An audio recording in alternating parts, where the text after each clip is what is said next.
Hello les gars, j'espère que vous allez bien. On se retrouve aujourd'hui pour une nouvelle vidéo et ça va être une vidéo back to school. Alors, que ce soit bien clair, je ne retourne pas à l'école demain puisque je ne suis plus à l'école depuis un moment maintenant. Mais c'est quand même la rentrée et pour moi la rentrée c'est un moment de renouveau, de changement, de mise à jour. Je sais pas trop si vous voyez ce que je veux dire, mais c'est comme une nouvelle année. Et même si là je suis pas en vacances, j'ai l'impression que septembre ça va être un retour de vacances entre guillemets puisque c'est la fin de l'été. Du coup je trouve que c'est l'occasion de prendre de bonnes habitudes et de bien s'organiser pour le reste de l'année. Pour le coup moi c'est vraiment pas ma rentrée puisque je pars en vacances dans 3-4 jours et je reviens du coup dans 2 semaines, mais j'ai envie que tout soit prêt pour que quand je reprenne je puisse me remettre direct à fond dans mon année, que tout soit prêt, que tout soit organisé, que tout soit rangé, que je n'ai rien d'autre à faire en rentrant de vacances que de défaire ma valise, qui est en soi une tâche déjà assez compliquée je trouve.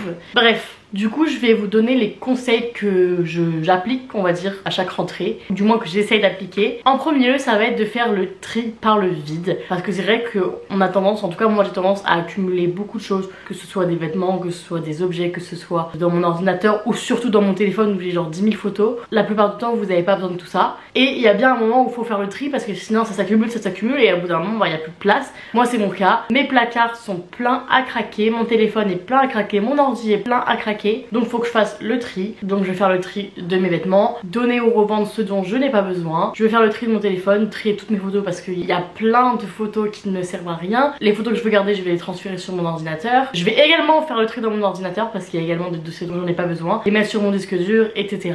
Tout trier pour que votre bureau, votre ordinateur et tout votre environnement soit prêt à accueillir les nouvelles choses de cette année. Ensuite, un peu dans la continuité de ça, ça va être de faire un grand rangement. On parle souvent de ménage de printemps, bah là ça va être un grand ménage de rentrée, que ce soit dans votre cuisine, dans votre salle de bain, dans votre armoire, dans votre bureau surtout. Tout doit être propre pour commencer l'année dans les meilleurs auspices. C'est vrai que moi je suis très organisée mais très bordélique en même temps, je sais pas si ça fait sens. Dans ma tête c'est très organisé, mais alors dans mon environnement c'est un bordel sans nom. Et le problème c'est que quand ton environnement il est complètement bordel, dans ta tête ça va moins vite, c'est beaucoup plus compliqué de s'organiser. Donc je trouve que c'est méga important de tout ranger et de tout nettoyer avant de commencer l'année. C'est pas une fois que vous aurez commencé les cours ou le travail ou quoi que ce soit que vous allez vous mettre à ranger les fonds de votre placard. Non, alors stop.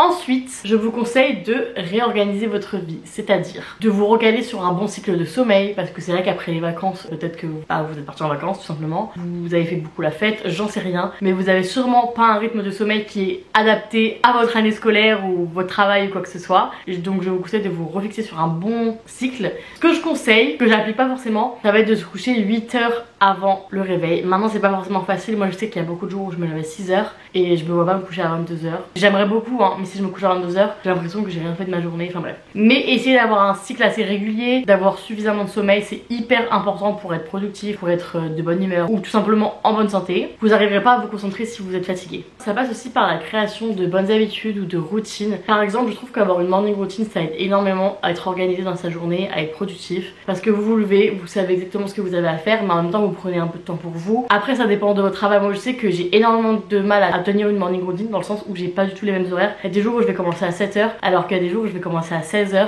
et du coup c'est hyper compliqué d'avoir quelque chose de régulier. Mais le tout c'est de faire au mieux, d'essayer de trouver l'organisation qui vous convient pour que vous soyez en forme, productif, pas constamment fatigué, stressé, etc. Ensuite je vous conseille de préparer votre espace de travail. Alors moi ça j'ai pas encore pu faire parce que j'ai pas de bureau, mais quand je rentrerai de vacances je vais acheter un bureau parce que sinon je travaille quasiment tout le temps dans mon lit. Pas top, c'est également là où je dors, là où je mange, enfin je fais tout dans mon lit et c'est pas bien du tout. Enfin quand je suis en train de travailler j'ai qu'une envie c'est de dormir parce que mon lit il est fait pour ça à la base, pour dormir, et c'est pas forcément le plus confortable. Enfin c'est confortable 1 heure, au bout d'un moment t'as mal au dos. Donc je vais m'acheter un bureau pour être beaucoup plus organisée et je pense que je serai beaucoup plus productive. J'aurai également un endroit pour ranger tous mes carnets, tous mes stylos, etc.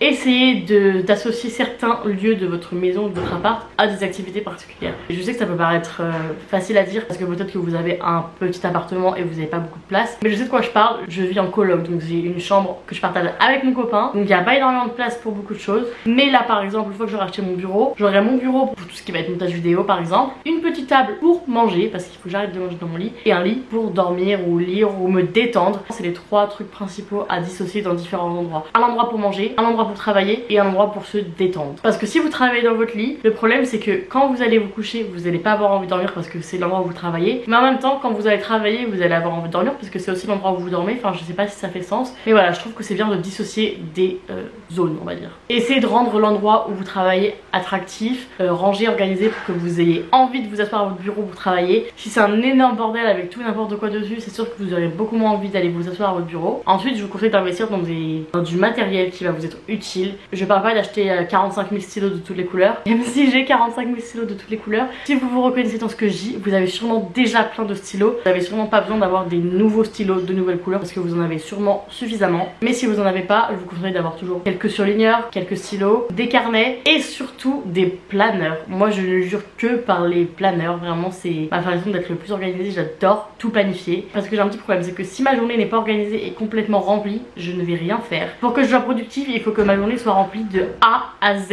Je sais pas pourquoi, c'est tout l'un ou tout l'autre, un peu extrême mais c'est comme ça. Du coup j'adore avoir des planeurs, donc j'en ai deux. J'ai un weekly planner et un daily planner. Dans le weekly planner, je vais marquer en gros tout ce qui doit être fait dans la semaine, donc ça va être quand est-ce que je filme mes vidéos, quand est-ce que je les monte, quand est-ce que je les publie, quand est-ce que je travaille, les choses que je dois faire, par exemple si cette semaine je dois aller déposer tel document quelque part, ou si je dois aller retourner un colis, enfin toutes les choses qui doivent être faites dans cette semaine, quel jour je suis censée les faire. Et après j'ai mon daily planner que je remplis chaque jour, ou alors la veille au soir des fois, où là je remplis très précisément ce que je dois faire à chaque heure. Donc en général ce que je vais faire, c'est que je vais mettre en premier les heures à laquelle je travaille, et après en fonction de ça je vais caler tous les autres trucs que j'ai à faire dans cette journée, et ça me permet du coup d'être assez organisée, de savoir ce que j'ai à faire, quand est-ce que je dois le faire, quand est-ce que je dois terminer telle chose pour être à l'heure. Enfin bref, vous avez compris l'idée, vous savez ce que c'est qu'un planeur. Mais voilà, selon moi, s'il y a bien une chose qui est indispensable pour être organisée, c'est d'avoir un planeur. Je suis passée au planeur physique d'ailleurs il y a que quelques semaines parce que je sais pas, j'avais envie de changer. Mais avant ça je le faisais sur l'ordinateur. Si vous voulez, j'ai fait une autre vidéo sur comment s'organiser et j'explique comment j'utilise l'application Notion. Donc je vous mettrai le lien dans la description parce que j'explique tout en détail comment je m'organise au quotidien. Ensuite je vous conseille de vous fixer des objectifs pour l'année ou le semestre ou le trimestre ou peu importe, que ce soit professionnel ou bien scolaire. Moi par exemple je me suis fixé deux objectifs pour ce début d'année scolaire ou disons cette fin d'année 2022. Ça va être de continuer à faire 2 vidéos par semaine parce que là en ce moment j'ai un bon rythme, parce que justement